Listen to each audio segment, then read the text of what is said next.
off Jim Acosta. Oh my goodness, what a terrible thing.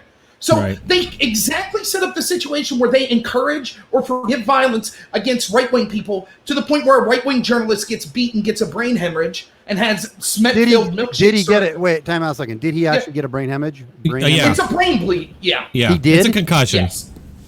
Now, I don't... Wow. So, see, now I'm hearing I'm hearing... just trying to correct the record and be straight, so we're not like them that are. Sure. I heard that there wasn't actually concrete in the. It was a mixture, but it was liquid. It drew. Okay. It was a dry quick. I heard quick dry. Okay. Yeah. Okay. But what you were? Go ahead. Well, Robert, what you were talking about there, about how they're just making excuses like you're just trying to whip up a frenzy, so they get views on or clicks on their video or whatever. This guy Charlie Warzel, he's a New York Times writer, and he tweeted out this whole event should be seen through the context of what it is, an information war. A number of people who go through these protests are looking for fights or to document them. They're all live streaming. When tensions boil over, it's meant to be ammunition for a culture war. And you know what I see this tweet as? It's what they usually do when they accuse us of what they're doing. That's what he does. He goes out every day and looks for ammunition for his culture war against us. So obviously that's what Andy Ngo is doing. Yeah. Right. Exactly. And think of it this way, they are trying to spin it as, well, he should have known better. He knew that he was provocative and was against them, and he showed up and therefore he got beat. How could we not make the exact same argument to say Jim Acosta if he goes to a MAGA rally? He's antagonistic. He calls them all racist. He shows up, and then when they yell, they don't beat him. They don't throw milkshakes possibly with chemicals in them. They just flip them off and say CNN sucks, and that's a huge news story. Yeah. This is all I have to say.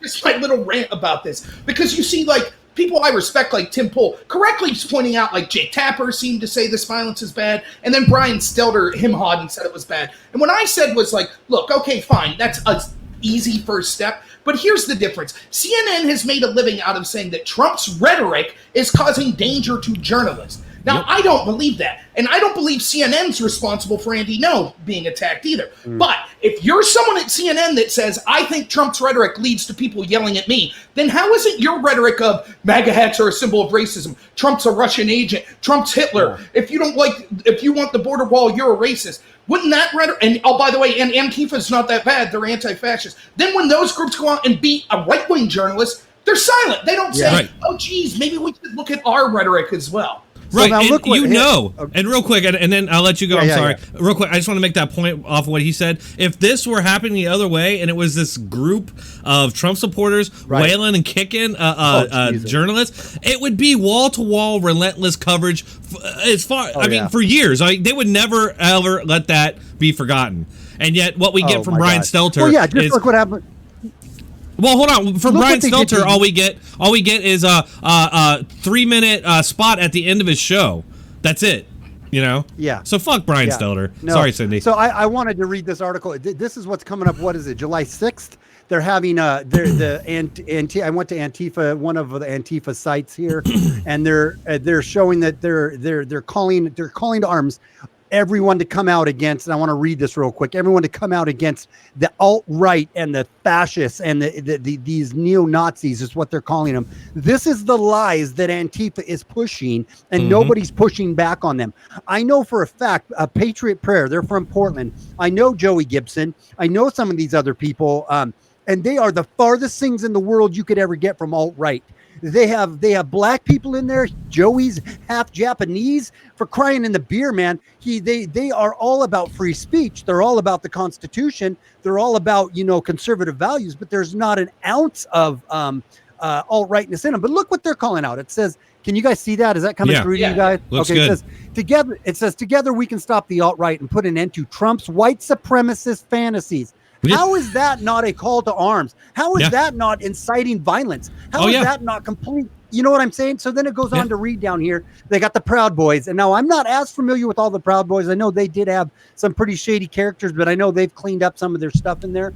But they're not alt-right like neo-Nazis. But then you keep going down here. It says, keep DC Proud Boy free. And then they say right down here, I want to read this. On July 6th, this is how they word this. On July 6th, 2 days after Donald Trump's July 4th rally, the alt-right is planning a convergence in the D.C. at Freedom Plaza. Hashtag All Out DC is calling on everyone of good conscience to join us. Good conscience. Is that a joke? Give me a break. Speakers include Laura Loomer, a banned Twitter personality and notorious for promoting Islamophobia, or otherwise said Islamic truth, where she points out the stuff that's going on with this Islam and the far, or the Muslim extremists and how they're infiltrating into our country. It's not Islamophobia, it's Islamist truth, but I digress. I'll go on. Mike Cernovich, who speaks openly in favor of date rape.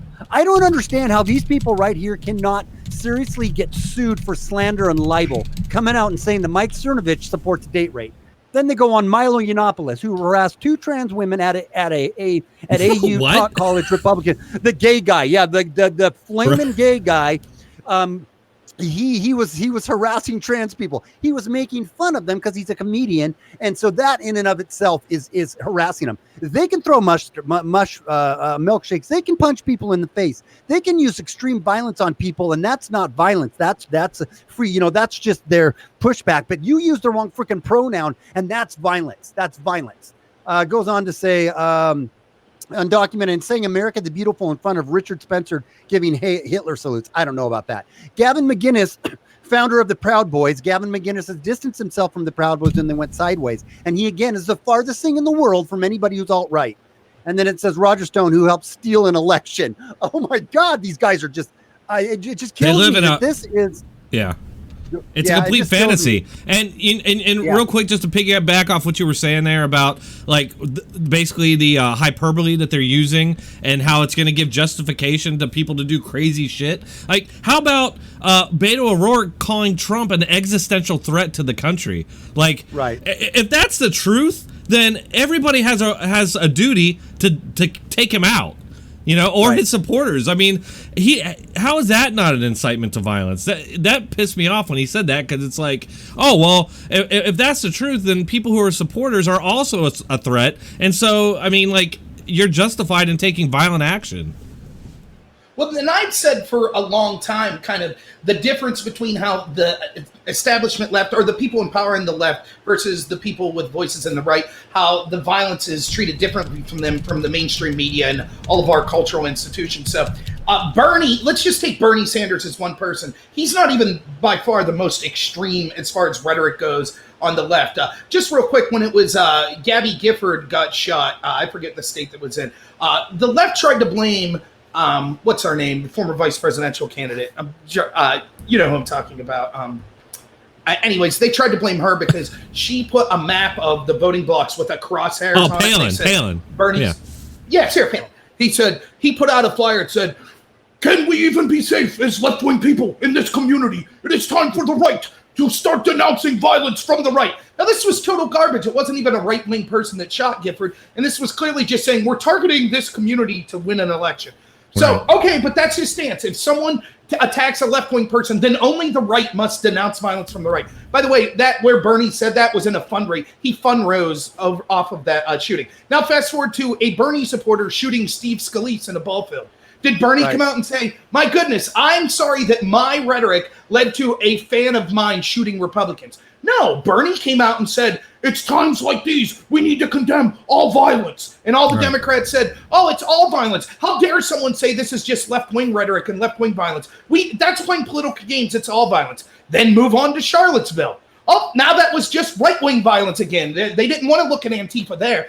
That's the problem with Charlottesville in the first place. The scumbag that killed Heather Heyer, fine. Throw the book at him. He deserves it, right? Absolutely. I don't care. I have no love for white supremacists at all. But the problem was the media was then, smart people like us, and even Trump knew, you're setting up the opponents of these white supremacists as they must be these heroes, and they're not. They're violent thugs, and the more you celebrate them and cheer them on, someone else is going to get seriously hurt or killed. And that's what Trump was saying when he said there's good and bad people on both sides. Keep in mind, it's a lie that he said, oh, that meant there were good white supremacists. In all 3 speeches after Charlottesville, Trump specifically condemned racism and white supremacy. They always leave that out. But yeah, that's why it's important to call out Antifa and things like that. I think we might be lagging. It looks like some people are saying that. Yeah, keep talking. I'm going to go check that out real quick, make sure there's nothing downloading here. But, you know, what you were saying there, that is true too, you know. Oh, what's happening? Yeah. Well, I'll just keep rambling, or you, SJG, while you figure it out and just let us know. Yeah, we'll go. But yeah, I mean, that's the huge problem with this, is that every group has these extremists, right? We all agree with that. I would never judge, for example, Bernie Sanders based on that one supporter. I wouldn't judge even the entire left. I have friends that are Democrat based on just what Antifa's doing. I wouldn't judge the right based on what some right-wing nationalist, white nationalist thinks. But the problem is, what's unique with Antifa is the same thing that was so scary about the KKK back when the Democrats were running the KKK. And that is, you have communities such as Portland where the people in power, both in the cultural institutions such as the media and academia, and the actual political and police forces, are encouraging or ignoring the violence by these thugs. That leaves you in an untenable situation where if you don't get along with them, then you're just a victim. And if you try to do anything, that's what the Proud Boys are. The Proud Boys have made mistakes. Don't get me wrong. And even Gavin McInnes, who is considered the de facto founders, admitted these mistakes. But that doesn't mean we can't overlook what they really were. They got tired of seeing their friends and other people get beaten mercilessly by these people in black masks. So they said, hey, if you want to fight, we'll come fight. It's not my cup of tea. I don't think we should have people gearing up to go have these battles. But because there were so many communities on college campuses and places like Portland where they were allowed to, with impunity, beat people, these groups finally stood up and said, enough is enough. We're going to show up. And what happened to them? They're universally condemned. Some group fought back. They're the bad people. That's what happened to the Proud Boys. That's what's going to happen to anyone who tries to stand up. That's the danger. That's what's uniquely wrong. And let me just say one more prediction. When eventually it happens, when something so heinous comes up that the people that are defending Antifa, the CNNs and all these politicians and the police and Wheeler there in Portland, when they finally get cracked down against, that's when you're going to see the real violence from Antifa. Because right now they can kind of just do what they want and it's a game and there's no consequences for them. But once the consequences start happening, that's when you're going to see the actual domestic terrorism escalate. Yeah, and you know, there are going to be consequences because San Jose is going to pay a price. And in fact, I think there's like a GoFundMe to pay for that, to pay for whatever price they got to pay for that. But the same thing I think is going to happen with this. I think that probably Portland's going to get sued over this. I would hope anyway. And real quick, guys, hope so. I thought I fixed it. I had uTorrent running in 2 computers in my house for some reason, but it's still not. It's still not. Doesn't seem to be. Is it good for you guys, or do you know? We're losing people like crazy. Crap. Normally it's fine. Normally I don't have any issues at all, like with this stuff. Yeah, I don't know. I feel like, well, I'm hearing you just fine. I don't know. Okay, well, how everything else. I think we're good now. I really do.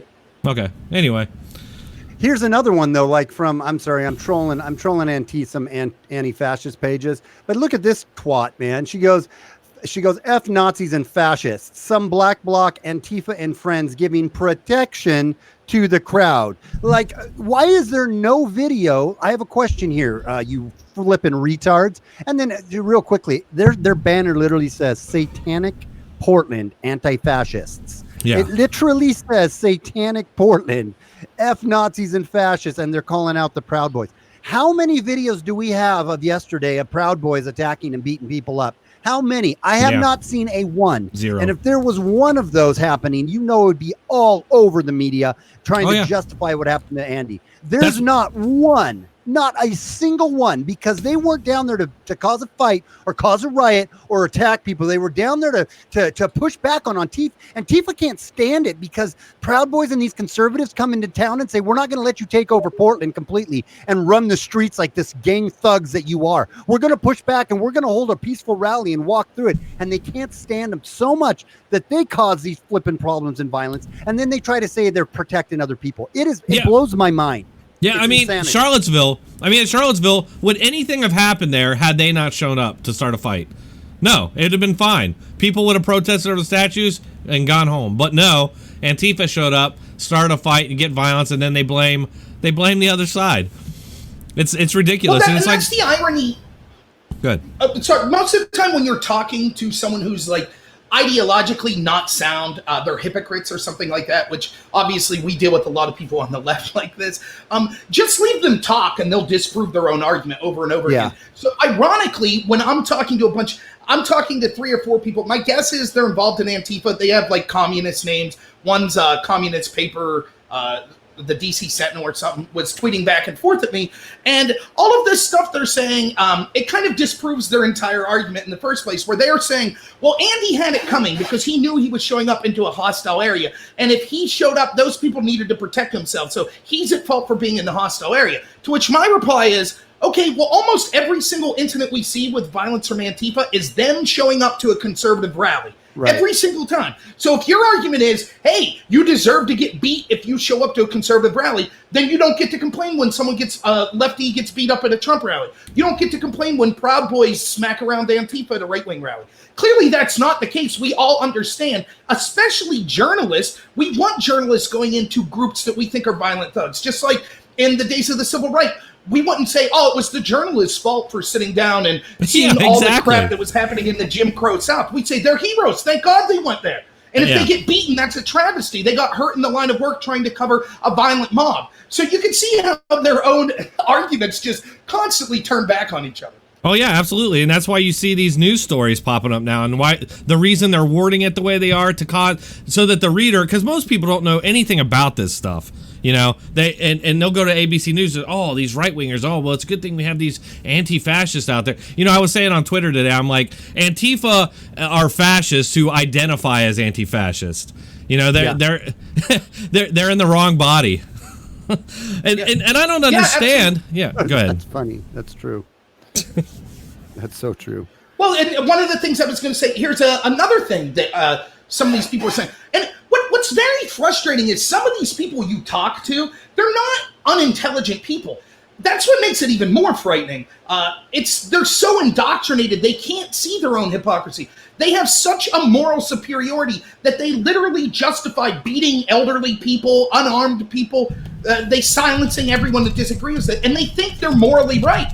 And so one of the things one of these people were talking to me about on Twitter, and was getting a lot of people cheering him on, or her, I don't know if it was him or her, was saying, look, you normies don't have to be afraid of Antifa. It's just the actual fascists. They're the ones that need to be afraid. Yeah. And so then I'm like, well, can you define some of these groups that are fascist? Sure. Groups like Proud Boys, Patriot Prayer, Trump supporters. Right. So everybody I disagree with. How convenient. People. Yeah. Right. Yeah. It's like, and I'm trying to tell them, I'm like, can't you see, this is like the Spanish Inquisition. They said to everyone, hey, if you're not a witch, don't worry. You'll be fine, right? Like, it's just the evil people that we're coming after. Oh, by the way, we'll call anyone who disagrees with us evil. A witch, it's so transparent, and they don't get it. Like, you could talk to them rationally. You're like, but how could you say that? Can't you see? I mean, here's a video of an old man getting beat with a crowbar by Antifa. Was he a Nazi? Right. Here's Tim Pool, who's a left-wing, got famous doing guerrilla journalism for Occupy Wall Street, a big left-winger. Is he a Nazi? And yes, they say yes. Yes, they are. Yeah, there was a bunch of journalists on Twitter today describing Tim Pool as far-right or alt-right. Yeah. It's like, no, he's not at all. And it's just fun. It's the same thing with Shapiro and all these guys. And we know for a fact now, not to go off into a separate tangent here, but Google does consider Ben Shapiro and maybe Tim Pool a Nazi. I think Tim Pool might have been included in that. But here's the problem, is that you take this to its logical conclusion, it's not going to end well.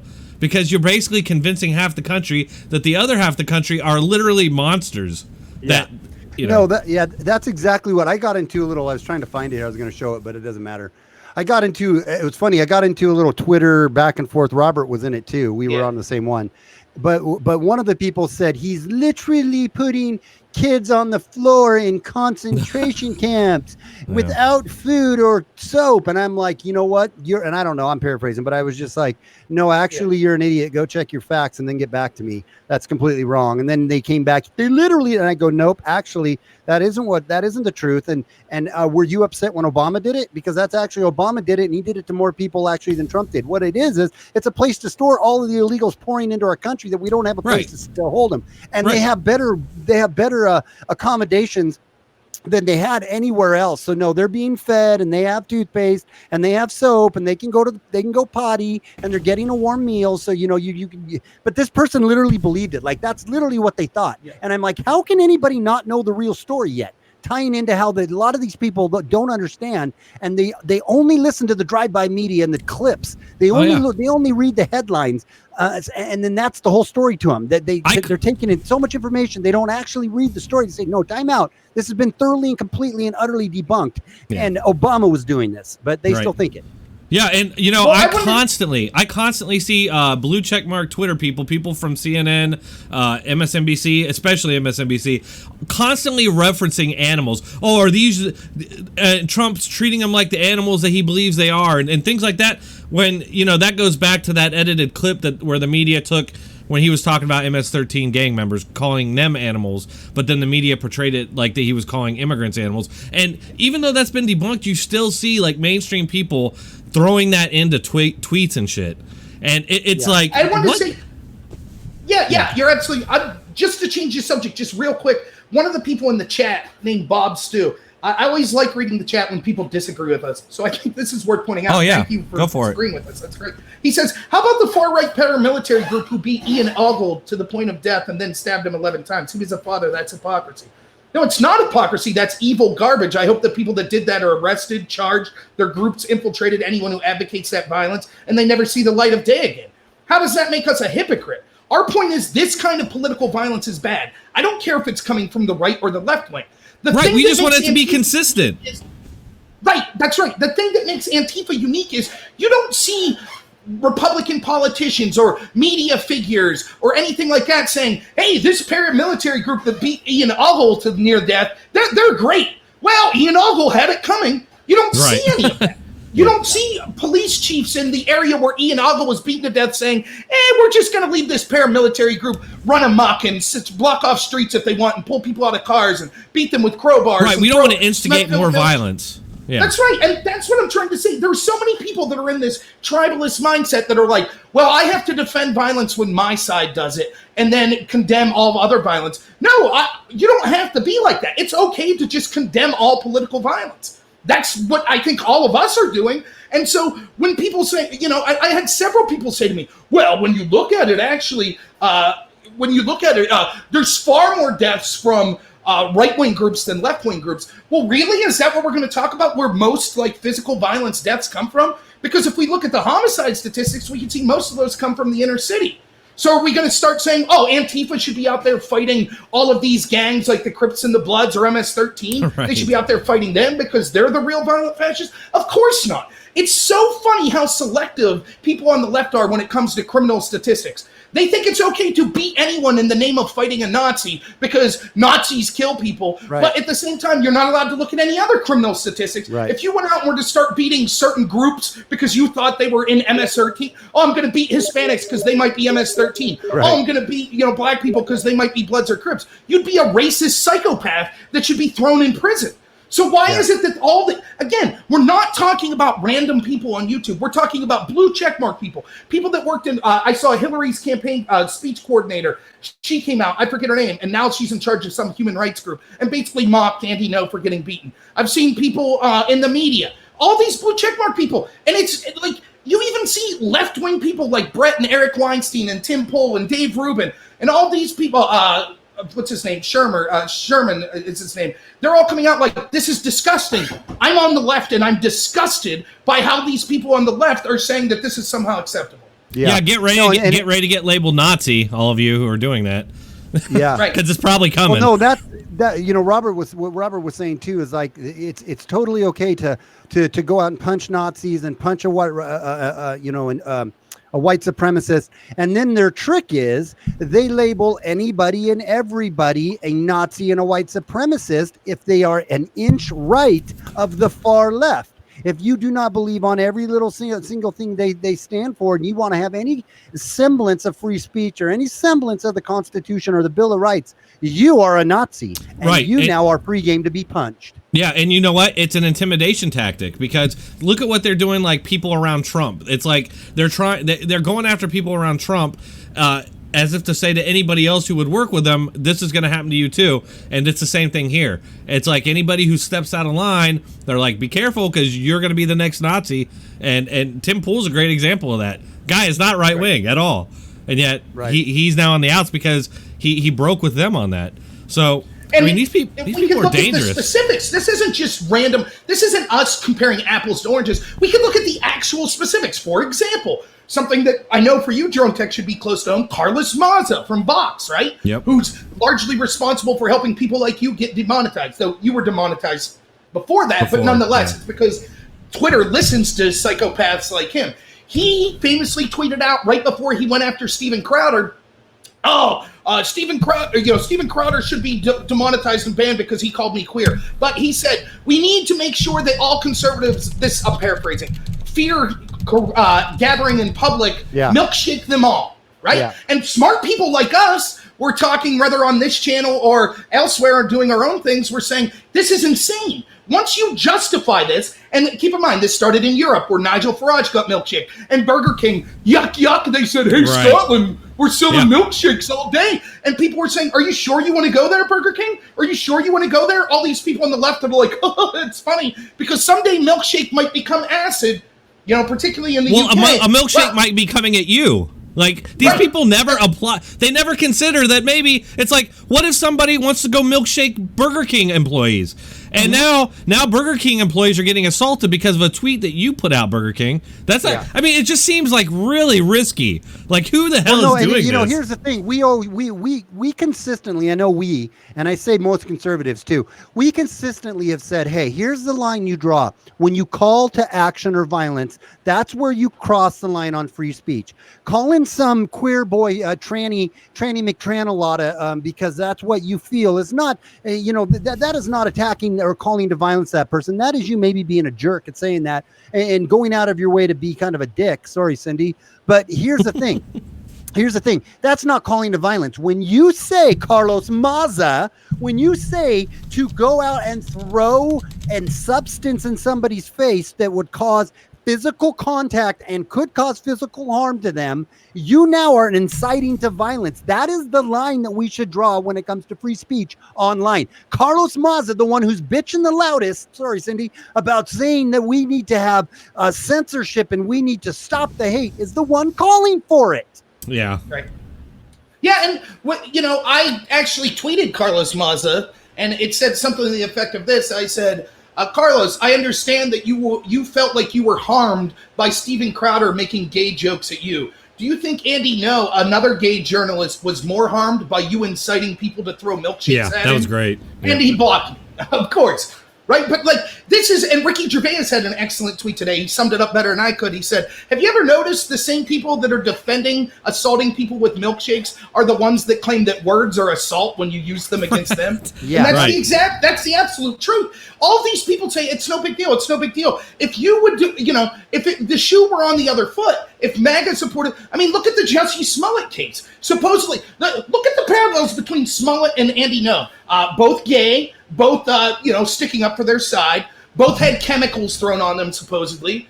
The media, without any facts, knowing that the Smollett case was incredibly dubious from the start, went to bat for him, wall-to-wall coverage about how this smeared Trump and all of his supporters. Yep. But when it's a conservative journalist that has chemicals thrown on him and it's brutally attacked, and we actually have video evidence of it, it's crickets, or it's downplaying it, or it's covering it 40 seconds before you go to commercial. It's this kind of disingenuous crap that, look, it's like if we ever have a discussion about Islam, I know Muslims that are great people. I really do. The problem is there's a percentage of Muslims, like something like 5 to 10. Sam Harris has the numbers on this, that are violent, that will be terrorists, that will use violence to achieve their goals. But that's not the real problem. The problem is that they're the next 25% that won't actually pick up the gun or the bomb and harm you, but they're okay and they celebrate the people that do. Right. That's exactly the problem with Antifa. Yes, you're right. There aren't millions of them or anything like that. But the problem is they are willing to use violence, and there's all of these people, particularly people in power, in Portland, for example, the police, the mayor, or people in the media, or people in academia, or other politicians that are willing to give them cover. And what we have right now to stop sociopaths and psychopaths from using violence is basically two things. We have actual punishment, like you go to jail or you receive physical harm as a repercussion, or we have kind of societal shame, where society comes together and says, no, you're not in our group. You don't get to act like that. And when that shame and punishment is gone, you give every incentive to these psychopaths, these wealthy white kids predominantly that live in their parents' basement, to go out and be a gay Asian man in the name of fighting racism. That's what you end up with. Hey, not to plug my channel here, but I'm going to plug something for anybody who's listening. See these right here? I have these, I don't know if you can see my cursor in there or not, but these black with the yellow writings, I have like a little series. It's talking about like the dehumanizing of genocide and all that, the 10 steps of genocide. The steps that you go. Yeah, the 10 steps of genocide. I did this little series, and go watch them from series 1 all the way to all of them. They're not that long. I don't know, 10 minutes each or something. But basically, this is what we're seeing starting to play out right now. With not just now, it's been happening, but what the left is doing to the right. And it's funny because there was the Red Pill America. They did a series on the coming out, and they talked to these several different homosexuals who are conservative homosexuals, and all of these homosexuals came out and said that it is tougher, it is more difficult to come out as a conservative than if you're on the left and you want to you have any kind of or if you're in the left group and all of a sudden you change your political affiliation and you start coming out as conservative, it is tougher to come out as a conservative than it is as a gay person. You get more pushback and you get more ridicule by coming out as a conservative than you are as a gay. Excuse me. So I mean, it is just go and watch that series on my channel, because it really explains what we're really starting to see, this demonization of everyone conservative. Yeah, you all should definitely go check it out. I haven't watched them all yet, but I really liked what I watched, and I think you're dead on. It's not. This is something that I find strange. I mean, we all this talk about concentration camps and what happened to the Jews, and yet it doesn't occur to any of these people that they're doing that exact same kind of like demonization and it's constant. I mean, it's been going on for a long time now. I mean, I've been into this stuff for over 20 years or something, and it's been going on. It's definitely ramped up now, but yeah, it's kind of crazy that they can't see that that's exactly what they're doing to us. Like, they're turning us into these horrible monsters. And what's really kind of eye-opening to me is how many people are buying into it and are going along with it. I would have thought that these people, I mean, they're verging on the what's that protest group that say God hates figs? Whatever. Yeah. I mean, they're getting close to that. I mean, the way that they talk about us is almost as insane. Right. No. Yeah, and that's the problem. Like we were talking, like they justify it in their mind because they say we only go after really bad people, and then when you it's like they don't even think what that means. Like, you're basically saying roughly half the population of the United States. That's who you're saying it's justified to use violence against. And you could actually see them, expanding the amount of people that need beaten in real time while you're talking to them. And by the way, they have the utmost impression of moral superiority while they're doing this. This is one of the problems I have with communism and extreme socialism as well. It always starts off this way. It starts off, every single communist or socialist dictatorship starts off like that. It starts off saying, I am the moral person. I need to help the weak and the poor, and therefore I need to become strong. And those that stand in my way, it's only a few people, but, it's for the greater good. We have to get rid of them. And all of a sudden, the people that stand in your way, that group grows bigger and bigger and bigger until you're justifying beating old people on the streets with crowbars. You're honestly justifying that. It doesn't click in your head. What have I became? I truly believe a lot of these people started off, they were indoctrinated in schools and academia and things like that, the entertainment industry, but they thought they were doing right. They said, hey, we don't want poor people, we don't want gay people to be beaten, we don't want minority races to be beaten, and they actually became the monster that they were fighting. Yeah, absolutely. I mean, it's a textbook case of becoming what you hate, for sure. And when Trump says that the media is the enemy of the people, a lot of people think that's hyperbolic. I don't, and it's for this reason, because none of this would be going on if it weren't for the media running cover and doing what they do to sort of manufacture an alternate reality where Antifa are just anti-fascists. They're just that's all they are. Yeah. And and it's clearly not the case. I mean, a slight bit of digging under the surface on your own, and you can see that's not true. So we need here's the thing: is that You all we you don't do? even have to dig under the surface very much to find out if that's true. Right. You can just look at go to their, if you have any semblance, if you can rub together a few working brain cells, if you just got 3, I'm only asking for 3 working brain cells. Is that too many damn brain cells to ask for? To just simply look at what Antifa is trying to say about the right, trying to say how every single buddy is a fascist, every single buddy is this homophobic, bigoted, hateful person. Yet these are the people supporting Marxist communism and the tearing down of everything that's good and holy in our country, tearing it down to the actual foundations and trying to rebuild it in their utopiastic, Marxist, communistic ideology. And Yeah. these are the scumbags that are lying to you. They lie to everybody. And I know I'm preaching to the choir, but hopefully one of these scumbag pieces of crap will actually be able to watch this, and maybe something will trigger in their mind to realize that they lie. They just straight up lie. That's what they do. They love to freaking, they've been sitting in their parents' basement too long and they want a reason to go out and beat or tear some shit up. So they get their little gang together, block their faces off, and then they go around and they just tear shit up. That's what they do. Yeah. I mean, you see this and yeah. Well, real quick, I just want to say, I mean, when you see any kind of like video of Antifa, these people do not seem like rational, mentally stable people. And I don't say that as like I'm attacking them. It genuinely seems to be the case to me. I mean, none of them, they're all like overly angry and just like, it doesn't make sense. And I think it is like, it's angst. Like these are kids that are people maybe that grew up getting picked on or something. I don't know, but none of them seems right in the head. Personally, I mean, you look at a group of Trump people. Yeah, go ahead. This is very unscientific, but you know, I have this theory that oftentimes, like, sociopaths join groups that give them cover for their particular like vice. So there are a lot of male feminists, it turns out, that are actual predators against women, and they kind of get cover because they're a male feminist. I work in the mental health field. There are a lot of people that work in the mental health field that use that position of power to abuse people that suffer from mental health. I think that Antifa and the cover they get from the mainstream media and from other groups, you attract all sorts of cowardly sociopaths that really want to inflict pain and beat and use physical violence on people, but they're not tough enough to do it on their own. They need to wear a mask. They need to do it in a group and hit people from behind. And now they get the added benefit of you get to have that outlet and that release to be a sociopath, and you get applauded for it. And you get to feel like you're doing something moral. It's very much like, you know, if you've ever watched, people can talk about Hunger Games. It's all crap. Go watch Arnold's Running Man, the Running Man. Right? Yes. It very much reminds me of that, where it's like, hey, you put all these psychopath murderers in a game show and say, they're doing it for the good of this country, you know? They're fighting evil. All the people in the game show, Arnold, he's evil. So all these murderous psychopaths are the good people. That's what these people feel like.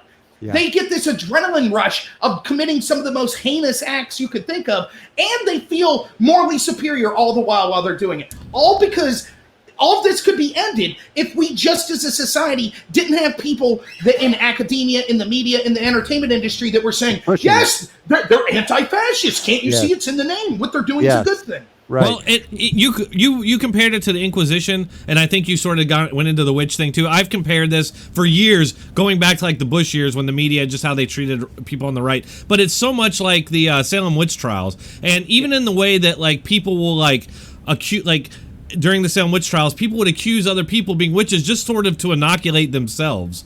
Like, oh, I see the witches too, so I'm not one of them. I feel like that's what's going on now, especially when it comes to like calling people racist and virtue signaling about that. There's like, I think there's probably like a dopamine rush associated with that for one, but there's also just like, everyone clapped, you know, like a person does that and they just imagine everybody's clapping for them, you know, and I think that drives a lot of this stuff. Well, and I, being someone who has, like, no life most of the time, you remember after Charlottesville, there was a free speech rally that occurred in Boston. And I forget who all was on it. There was this guy, he was an Indian American, the country of India, I believe. And he was running for Congress, and it was like him and 6 other people were going to show up, and they were going to speak on the importance of free speech. And something like 5,000 people descended on that group and drove them out. Those 5,000 people actually then clashed with police. I watched live streams of that from people, I don't know if it was Tim Pool, but people like him all day. And it was constant violence from these groups that were attacking free speech advocates. That's who they were attacking. I watched that all day, them throwing things at police, them surrounding people, beating them from behind, doing things like that, okay? with my own eyes. I watched it on a website. It was actually on ATS, Above Top Secret. I watched it with left-wing people that were like, my God, this is disgusting. You know what the mayor of Boston came out and said afterwards? Oh, these were noble protesters. There was no trouble whatsoever. Like, it's Orwellian. And mostly this Boston peaceful. Mayor knew, I can't come out and say, my God, what you're doing. He said that this was a great symbol of democracy. Silencing a free speech group with like about half a dozen people, that was considered a great moment for democracy and for free speech. Oh yeah, that's how and exactly what you're talking about, Dronetek.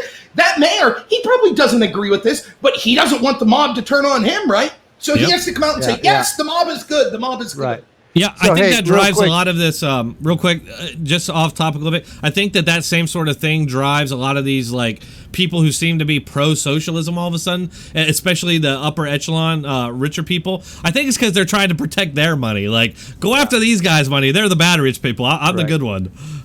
Hey, I want to interject here. I've been watching the chat. Let's quit talking about marijuana now and about Mormonism and whatnot. Let's get, I've had some people in between. I don't mean to butt in and say this, but it's like, what are your guys' thoughts? Let's get some chats up here when we're talking about Antifa stuff. Let's just put we'll do a stream on the pros and cons of weed, and or we can do another one on, whatever, on everything else. But I'd like to start getting some thoughts here from some people out in the chat. What are some questions you have or thoughts you guys have? Put them up here in the chat. And, maybe if you have a question for us, start the question off with a bunch of X's or something so we know it stands out. And so it pops up in the chat, and then we'd like to answer those. But let's drop the pot. Some people can smoke, some people can't. If you got a problem with it, fine.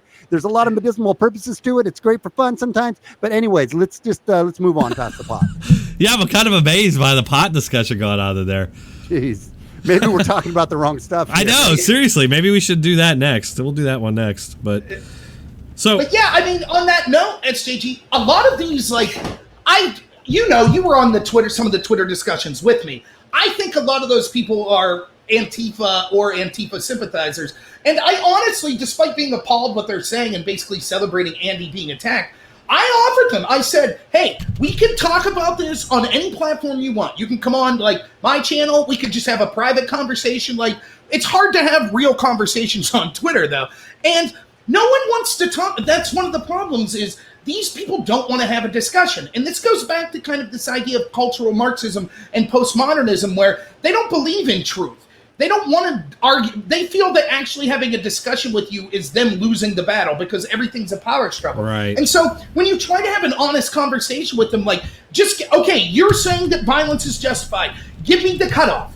What is the beliefs of someone that they have that you say, I'm allowed to punch you in the face? And they can't do it. They're just they always want to change the groups. And back to what you were saying, Dronetek, it's just like the Salem witch trials where you change what the definition of what a witch is to basically arbitrarily go after your perceived enemies. And so you always feel morally justified. All I want is, hey, you say violence is justified, give me the criteria. And they know once they give the criteria, they won't do it because they know that then we'll be able to say, okay, that's how Trump supporters feel about all these anti-Trump people. So now they're justified to beat you? And of course they can't. Well, no, it's different. Somehow it's different, Yeah, I always think about that when... I'm sorry, go ahead. Am I back on? My computer shut off right after I said that. Yeah. NSA must have not liked what I had to say about the weed stuff. They shut my computer off. Yeah. Oh, it's rebooting. Go ahead.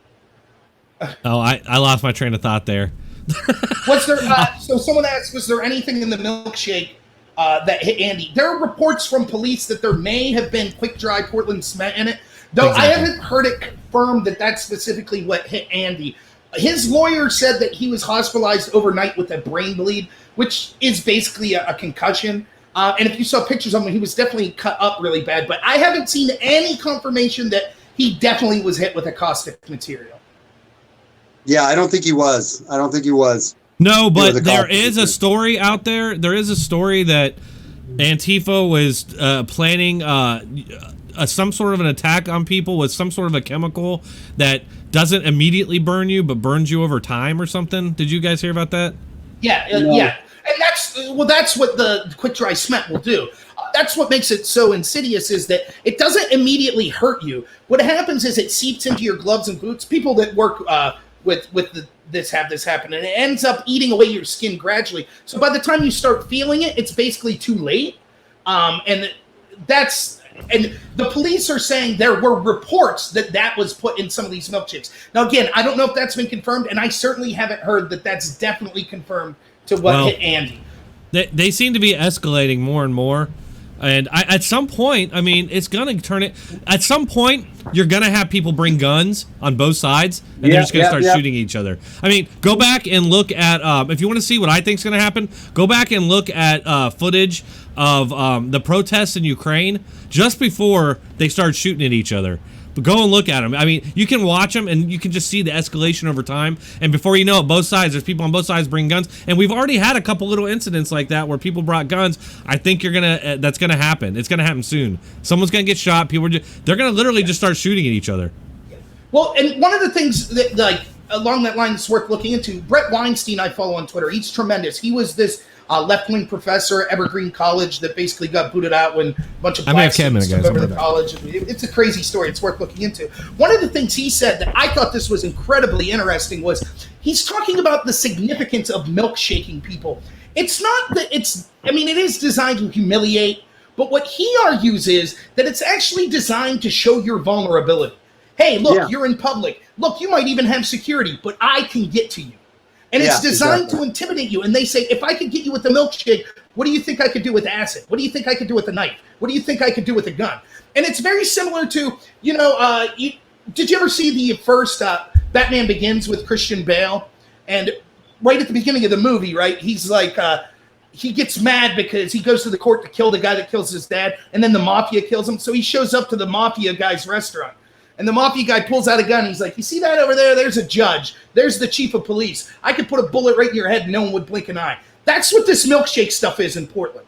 We could do this in front of the police and no one's going to stop us. You sure you still want to hang out in public? You sure you still want to take pictures of us and show the violence we're committing? And that to me is the frightening part. So many places, for God's sakes, Burger King's cheering it on. They think it's funny. It's absurd.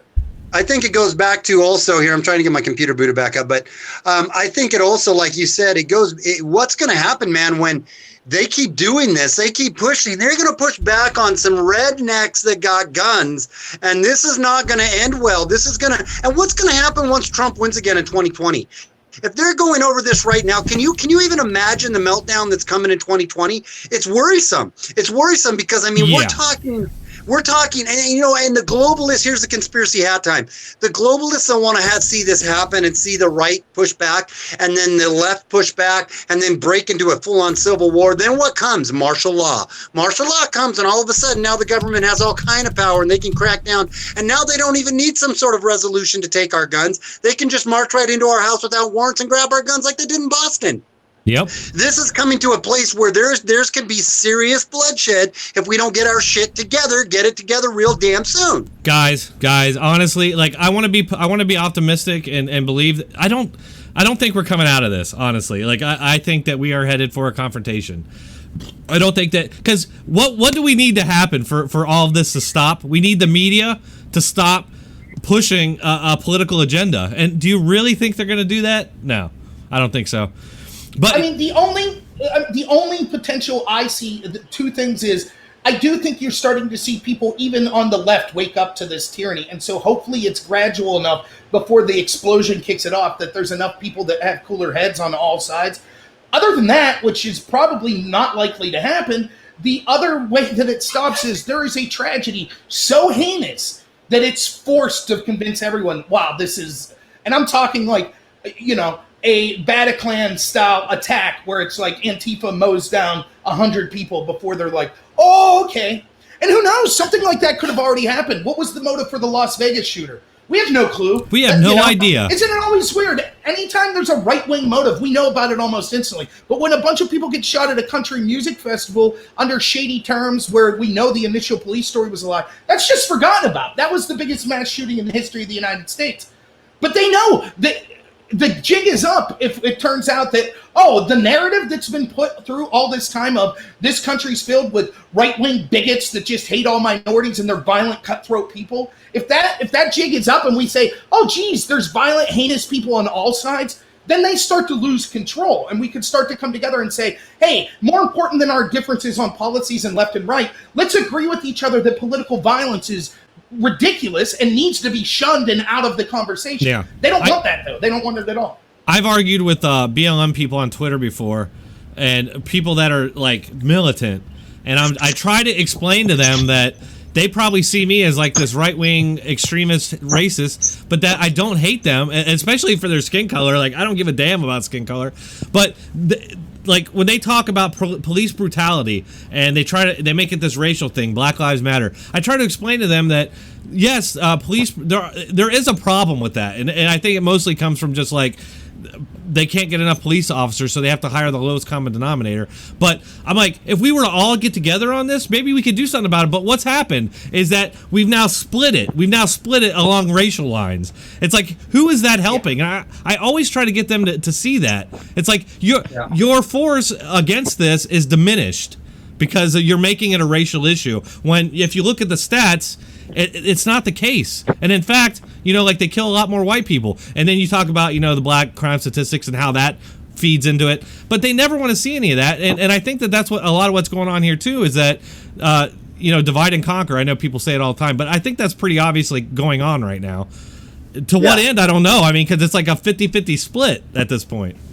Dead Star asks a good question, which is, he says, not that violence is good for you, but if you don't fight back when you're attacked, you let them win, and they'll do it again and possibly escalate very fast with no consequences. And there is truth to that. Look, of course I believe in the self-defense doctrine. The problem is, if you're going to use self-defense at this point, because the cultural institutions of power are all so dominated by the establishment left wing, you need to cover yourself as much as possible. One, you should never be out there seeking to be the aggressor. This is something that people don't understand. Let's look at Charlottesville, for example. I argued with people over and over again when you looked at the footage that was available. There were instances where you could see that the people defending the statues started the attack. Then there were instances where you could see the Antifa people started the attack. If you're on a football field and you're on the 10-yard line of the home field and someone on the other side hits you, that doesn't justify your buddy 90 yards away hitting someone else. Do you see what I mean? So make sure that you are actually using self-defense and you aren't out there being the aggressor, because any mistake you make will be magnified and used to blow up on everyone who shares your political belief. And so the best thing, although you should always use self-defense and encourage yourself, don't be a hero, keep yourself safe. The other thing is we need to speak truth to this and talk about it and try to convince people in rational ways. And I think that's the best way we win this battle is, it's kind of like a Gandhi-esque strategy where it's not turn the other cheek, it's defend yourself when necessary, but win the actual war on truth. Convince everyone of how heinous this is, and that's how we'll inevitably have the best chance. Yeah, and I just want to point out that the tech giants are making that harder for us to do by going after us. I mean, and that's another thing that just has me getting real conspiratorial. It's like every avenue that we got, they're cutting off all of them. Yeah. That's where we're headed. And the electoral college talk is like the ultimate. It's like once they cut us out of all these platforms, then you got the electoral college, they get rid of it, and suddenly we have it's like we're invisible. We might as well be. Go ahead, I'm sorry. Oh, no, I don't know what I was going to say. Go ahead. Hydro says, don't be afraid to sound racist. Blacks do wrong, Latinos do worse. Of course. I'm not afraid. It's not a racial thing at all. I'm not worried about the label racist. I don't give a fuck. I have no problem. Anytime you're using statistics, that doesn't make you a racist or a bigot. What you do with those statistics can make you a racist or a bigot. So if I look at the homicide statistics from 2018, for example, and say, hey, around 50% of homicides were committed by black males aged 16 to 25. Wow, that proves blacks are subhumans. Right, that doesn't that would be wrong. Racist. If I say, oh, this proves that all black people are scumbags and I don't want them in my community, then I'm a racist. Right. And I'm not saying that, by the way, before someone takes that out of context. None of us are saying that. What you're saying is, I actually care about black people just like I care about Latinos, just like I care about whites. If we can't be honest about problems, then we can never solve those problems. That's exactly what I'm saying. So we shouldn't hide from those statistics or those facts. It's like in this situation with Antifa, I'm not just saying, oh, and we need to talk about evil white racist groups as well when we're talking about Antifa. I'm not saying that just to look like I'm in the middle ground. I'm saying it because I truly believe that. I hate identitarian politics. I do. Violence isn't acceptable from whatever side. It's not. I have no problem saying that. The question is, why do so many mainstream people on the left have a problem with saying that about Antifa? That's where the hypocrisy is, and that's where the escalation will rise. And Dronetek, you're exactly right. The conspiratorial mind of you says when you put that in conjunction with all of these tech platforms, all of the mainstream media, all of academia, what's happening? Like, it's starting to seem like they're putting you in a box. They have this control. They want this globalist regime. They want their side to win. And they put you in a box where you don't have a voice anymore. And they know it's just human nature. When you put someone in a box and squeeze and squeeze and squeeze, eventually they'll burst. And that's what they're waiting for. They're waiting for that burst to be able to come out and say, aha, now it's time for the crackdown. But I think that they're overestimating their strength. Even though I'm sometimes pessimistic, I am optimistic that even though we're being censored on all these platforms, we're still reaching people. More and more people are realizing the mainstream media is a freaking joke. More people are realizing Google's a joke and that they're censoring people, and so is Twitter. And so I hope that whether it means other platforms rise up or just the pushback is so strong intellectually that we'll inevitably come out on the other side with the truth being winning. I hope that happens. I don't know if it will, Yeah, we'll but see. yeah. I mean, so this was an awesome discussion. I want to maybe go a little bit longer, but I want to kind of start to wrap it up. Not to get off of Antifa or anything, but I think we've pretty much said all there is to be said. I mean, I think we all agree at this point, Antifa bad. We just need the media to realize that. But did you guys want to say anything about the Democrat debates at all? I mean, I personally don't really give a damn because it's so early. It's so early in this. So much can happen in 2 weeks, much less, however long we have until the election. So I don't really care, but there was a lot of just ridiculous shit, like Chris Matthews suggesting that Kamala Harris should hate white people because of what she went through, and it's like, what? Did you guys hear that part when he did that? It's ridiculous. And the irony is that even amongst blacks, busing is very unpopular. So right, I don't know what Chris Matthews is like. It's ridiculous. Yeah, you're absolutely right about it being early. This is one of the things I was telling people about the polls, where they'll say, "Oh, look at all the polls. All these Democratic candidates are ahead of Trump." Well, here's the sad truth about our politics. The more your name's in the limelight, the more people hate you. And what's going to happen is, as we get closer to the general election, the Democrats are all unlikable, almost all of them, and they're going to continue to grate on people more and more, both with their personalities and with their insane policies. If I could sum up the debates real quick, it would be this. The Democratic Party doesn't want to be moderate. That's why they're attacking the perceived moderate Joe Biden. And they basically, this was the one, if I just boil it down to one policy why you could never vote for them, it is this. It is, they believe in open borders. They believe in giving all kinds of free stuff like healthcare and schooling to every illegal that comes. And that, to anyone with half a brain, is not sustainable for this country and would bankrupt this country if those policies. That's it. If you want to vote for Democrats on a wing and a prayer on that, just know anyone who works, all of your money will be gone. Our country will be flooded with illegals if they get their way. That, to me, that's it. It's that simple. Yeah, I mean, there's plenty of Americans who need help. Why do Democrats seem to represent illegal foreign nationals? They talk so much about foreign influence in our country, and yet are we supposed to believe that tens of millions of people coming from South American countries isn't going to influence our country at all? I mean, of course it is. So, yeah, I think one thing we got going good for us is that the Democrats, it's like Rush Limbaugh always used to say, if you put a bag of excrement in front of a liberal, they'll step in it every time. And Trump is the king of placing bags of excrement. And so I have no doubt they're going to be tripping and falling in that shit from up until the election. But everybody, oh, awesome. Hey everybody, so go and subscribe to SJG Perspective and to Robert. And I love it when these guys come on. They're my favorite two people on YouTube right now. I think we all work together really well. And definitely, if you're going to support, YouTubers, support these guys. They need more subs. They need your support. Can you hear me? I don't mean to be interrupted. Yeah, no, we can. Yeah, we can hear. Going into the 2020 election, folks, you're going to need you need people like us out there fighting. Yeah, you got a lot of you got a lot of bigger people out there doing it, but you need us little guys too. Thumbs up if you can hear me. Yeah. We can hear you. Okay. I can't hear you guys. And if you need underwear, ribtee.com/Dronetek. Use the coupon code Dronetek. Either of you guys have any closing statements? Yeah, I was just going to say, for me, it's a couple things. One, always remember, don't leave people like Brian Stelter come out and say, oh, now I'm jumping on the bandwagon. Hold their feet to the fire and make them. Sure. It's not that people can't change, and we should allow room for people to change. But make sure they're really changing, because that's not what CNN and Brian Stelter is doing. And the other thing I wanted to say is just, please subscribe to Dronetek and make sure that you're doing things like checking that your alert button's working. Yes. Check if you're not receiving notification of videos of any of us. Just check our pages, because I think we're all going through kind of being censored a little. And I'm starting to use Twitter, which my Twitter account's @NorRobert.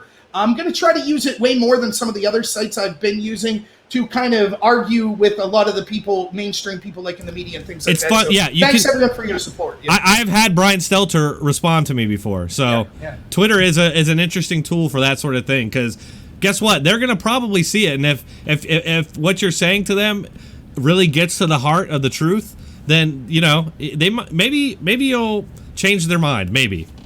So I'm really glad that you're on there now, Robert, on Twitter. Thanks. SJG, buddy, you got anything to say here before we get out of here? Oh, I think he's gone. We may have lost He was here for a minute. Well, everybody, hey, thanks everybody for coming. I love all you guys, all my subscribers and viewers. You guys are all awesome, and you guys, I get a lot of support from y'all, and I really appreciate it. And like he said, we are getting hit up right now, so if you don't see our videos for a while, go and look on our channels, because I was averaging like. Good night. I will see you next time. Thanks, guys, for coming on. See ya.